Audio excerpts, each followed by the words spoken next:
బీహార్ యాత్రకు రేవంత్ రాహుల్తో కలిసి అడుగులు వేసేందుకు రెడీ. తెలంగాణ నుంచి తరలినున్న రాష్ట్ర నేతలు, రాష్ట్ర కాంగ్రెస్ నేతలు 2-3 రోజుల్లో బీహార్కు వెళ్ళనున్న రేవంత్ రెడ్డి. ఈ రేవంత్ రెడ్డి గెలిచింది మరి ఢిల్లీకి, బీహారు, ఆ రాష్ట్రాలు ఈ రాష్ట్రాలు తిరగనికనే అర్థమైతలేదు నిజంగా. ఈడ ఏముంటున్నాడేమో, ఈడ ఉంటేనే ఉంటలేడు సరిగా. వరుసగా 20 రోజులు ఉంటే గొప్ప, మళ్ళా పోతున్నాడు.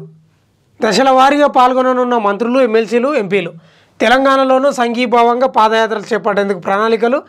పీఏసీ సమావేశంలో చర్చించి తేదీలను ఖరారు చేయనున్న పీసీసీ అంట. బీహార్లో అధికారాన్ని హస్తగతం చేసుకుంటామని రేవంత్, మహేష్ ధీమన్నాడు. ఈడ చక్కగా లేదు, మన తెలంగాణలో ఈడ చక్కగా లేదు. ఎక్కడికక్కడ జరాలు వచ్చింది రాష్ట్రం. మీరేమో ఆ ఢిల్లీకి, బీహారు, జార్ఖండ్, అక్కడ ఇక్కడ ఇవి ఉన్నాయి. రేవంత్ రెడ్డి గారు ప్రతిపక్షాలు అన్నట్లే ఉంది కేసీఆర్ గారు గతంలో.